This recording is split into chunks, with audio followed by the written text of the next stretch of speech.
진심을 담아서 사랑합니다, 축복합니다 인사 한번 나누시죠. 사랑합니다, 축복합니다.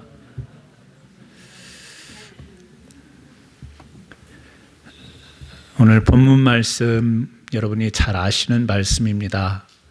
보통 우리 예배 마칠 때에 이렇게 강단에서 목회자들이 우리가 축도할 때 이 축도문으로 우리가 인용하는 바로 고린도후서 13장 13절 말씀. 그래서 오늘 말씀의 제목은 축도라고 이렇게 했는데요. 이 축도의 유래, 예배 신학자들이 우리 그 베네딕션이라고 하죠. 이 축도를 바로 성경에 바로 이 부분 고린도후서 13장 13절과 또 구약에 가보면 민수기 6장 22절에서 27절이에요. 우리 좀 미디어 팀이 좀 보강이 되면 화면에 이렇게 성경 구절도 띄워드리고 그렇게 좀 준비를 할 텐데 지금은 조금 부족합니다. 그래서 화면에 이렇게 띄워드리지 못하는 점 양해해 주시고요. 대신 여러분들이 성경을 조금 이렇게 찾아보실 수 있는 기회가 됐으면 좋겠는데, 우리 민수기 6장 22절에서 27절까지 찾기 어려우신 분은 그냥 들으시면, 읽어드리는 내용 들으시면 되겠습니다. 민수기 6장 22절에서 27절까지도 우리 함께 읽어보겠습니다. 여호와께서 모세에게 말씀하여 이르시되 아론과 그의 아들들에게 말하여 이르기를 너희는 이스라엘 자손을 위하여 이렇게 축복하여 이르되 여호와는 내게 복을 주시고 너를 지키시기를 원하며 여호와는 그의 얼굴을 내게 비추사 은혜 베푸시기를 원하며 여호와는 그 얼굴을 내게로 향하여 드사 평강 주시기를 원하노라 할지니라 하라. 그들은 이같이 내 이름으로 이스라엘 자손에게 축복할지니 내가 그들에게 복을 주리라. 아멘. 예, 아멘입니다.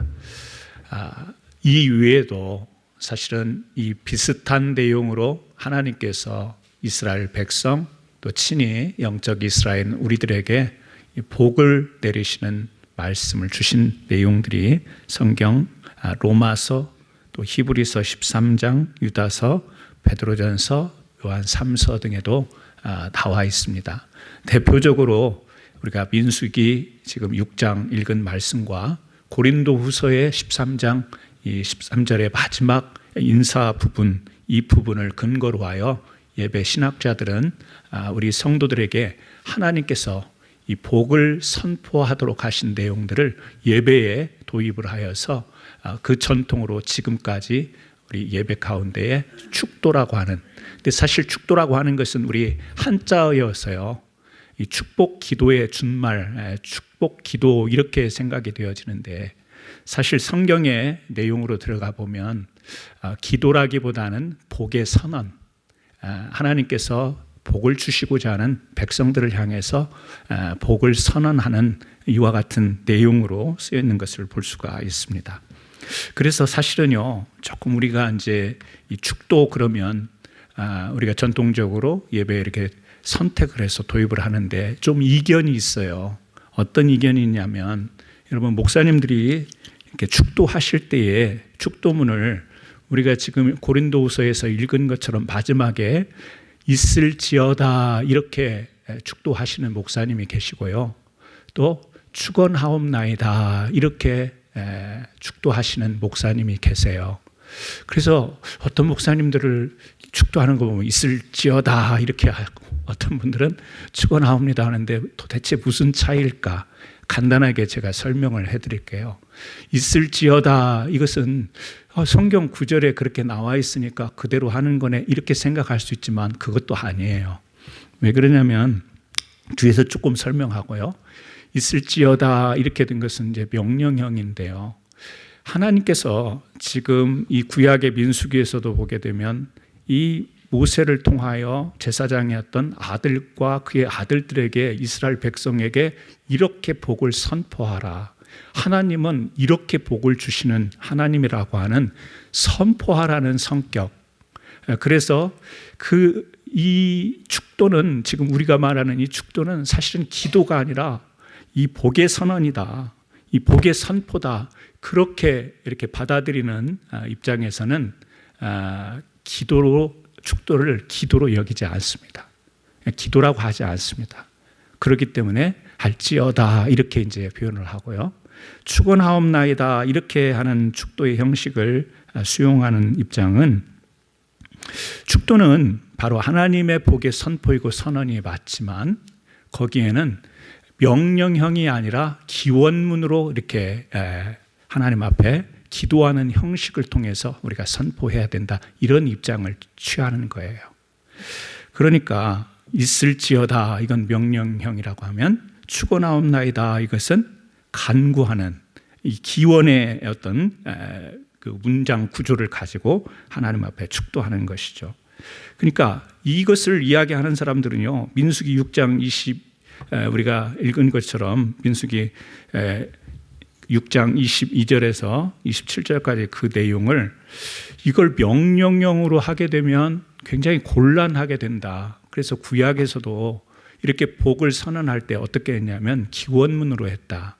여기 보시면 뭐라고 나오죠? 하나님이 어떻게 하라고 그랬죠? 여호와는 내게 복을 주시고 너를 지키기를 원하며, 또요, 은혜 베푸시기를 원하며 평강 주시기를 원하노라. 뒤에 원하노라 원하노라 원하노라 이렇게 되어 있는데, 복의 선언이라고 해서 명령형으로 하면 어떻게 되냐면, 여호와는 내게 복을 주고 너를 지키라. 여호와는 그 얼굴로 내게 비추어 은혜를 베풀어라. 여호와는 그 얼굴을 내게로 향하여 들고 평강을 주어라 할지니라. 이렇게 된다면 그 복을 선포하는 사람이 마치 하나님께 명령하는 이 언어 구조상 그렇게 돼버린다는 거예요.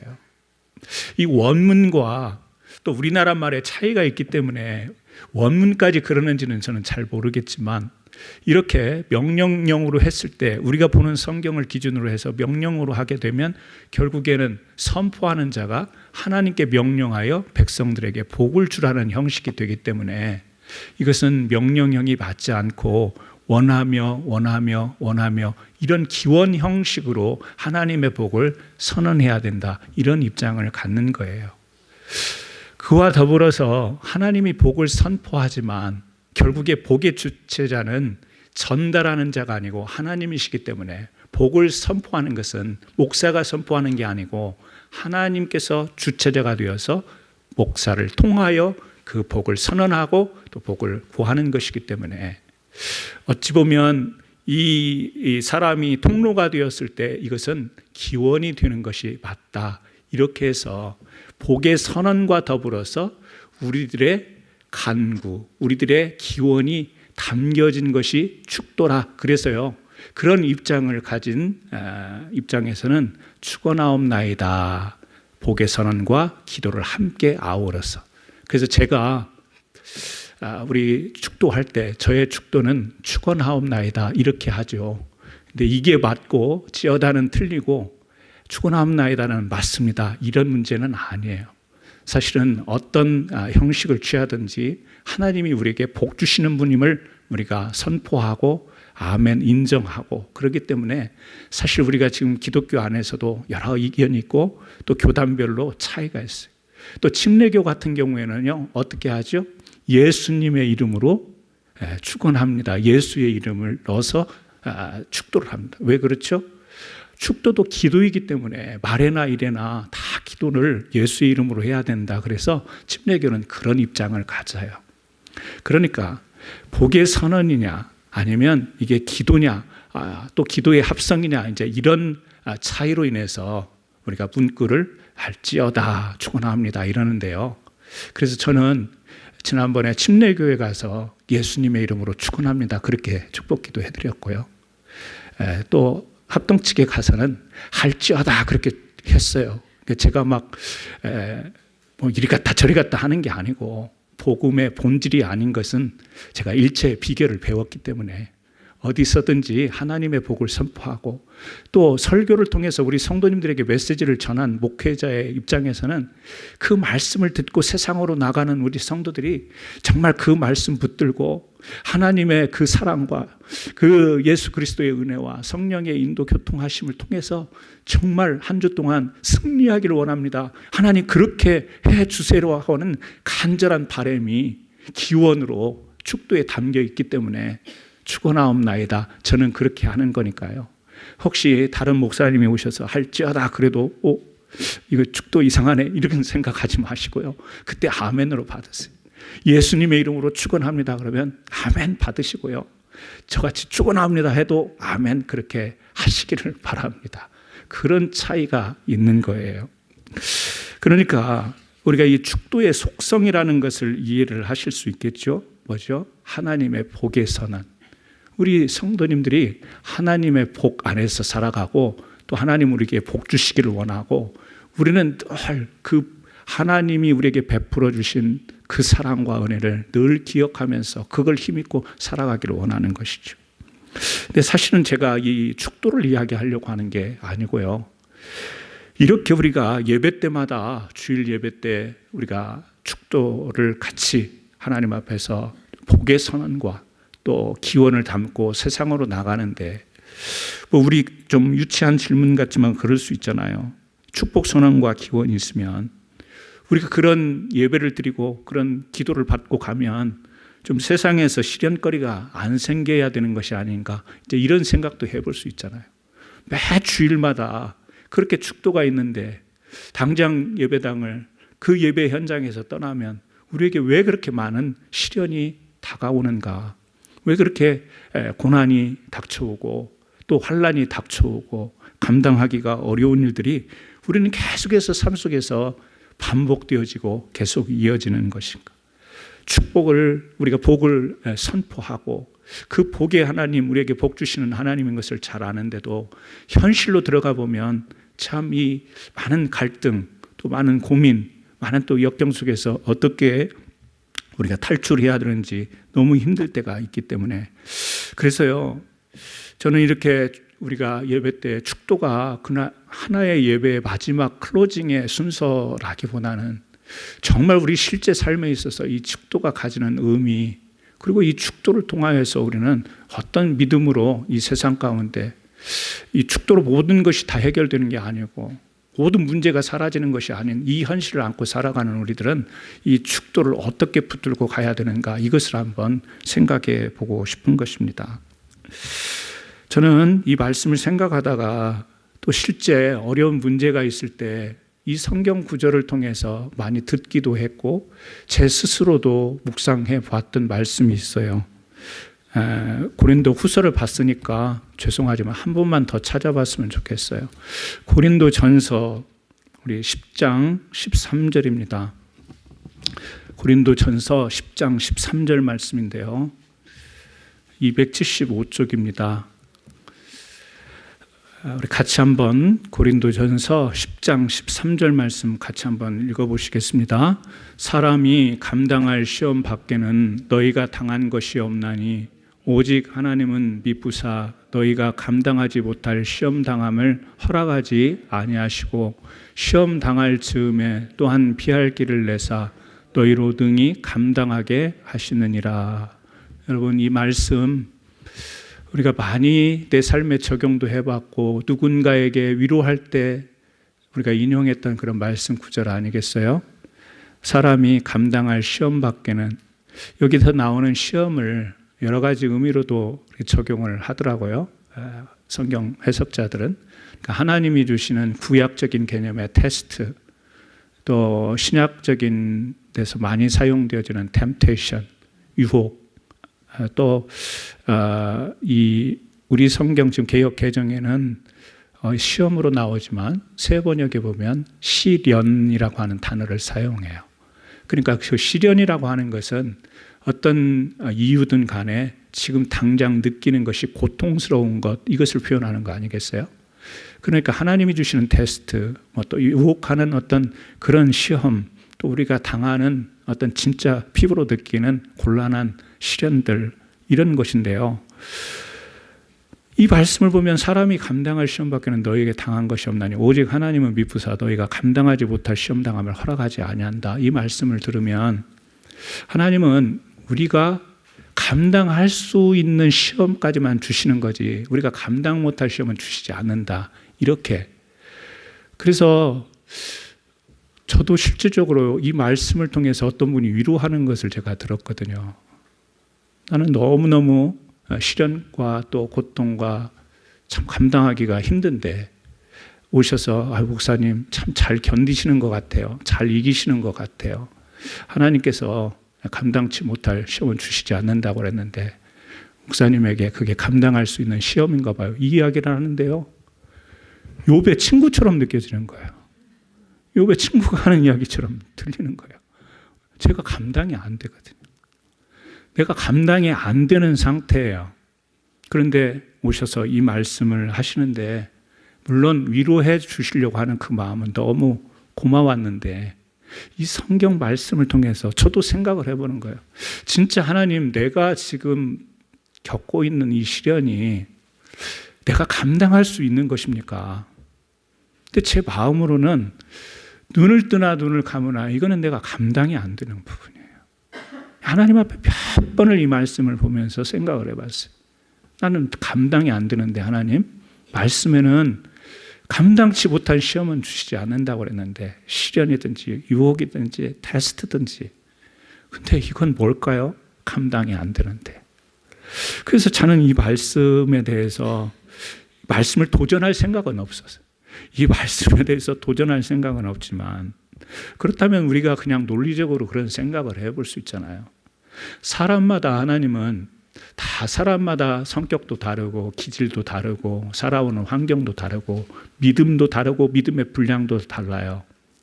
그러면 하나님께서 어떤 사람을 보면서 이 사람에게는 이 정도 감당할 수 있으니까 이 정도 시험을 줘서 믿음을 더 세게 만들어야지. 이 사람은 이 정도니까 이 정도 시험 감당할 수 있으니까 이 정도 시험을 줘야지. 그러면 하나님은 우리에게 시험을 주실 때 다 맞춤식으로 주시겠냐라고 하는 것을 저는 생각을 해봐요. 물론 하나님은 그러실 수 있습니다. 하나님께서 우리가 감당한 분량만큼 시험거리를 주고 감당을 못할 것 같으면 버티다 감당하지 못하면 그때 피할 길을 주시는 하나님이신가 이런 생각을 해본 거예요. 그런데 우리가 이 성경 구절을 고린도전서 10장 13절만 토막내서 보면 이 말씀의 본질을 이해를 못하게 돼요. 우리가 그런 의문을 갖게 돼요. 왜요?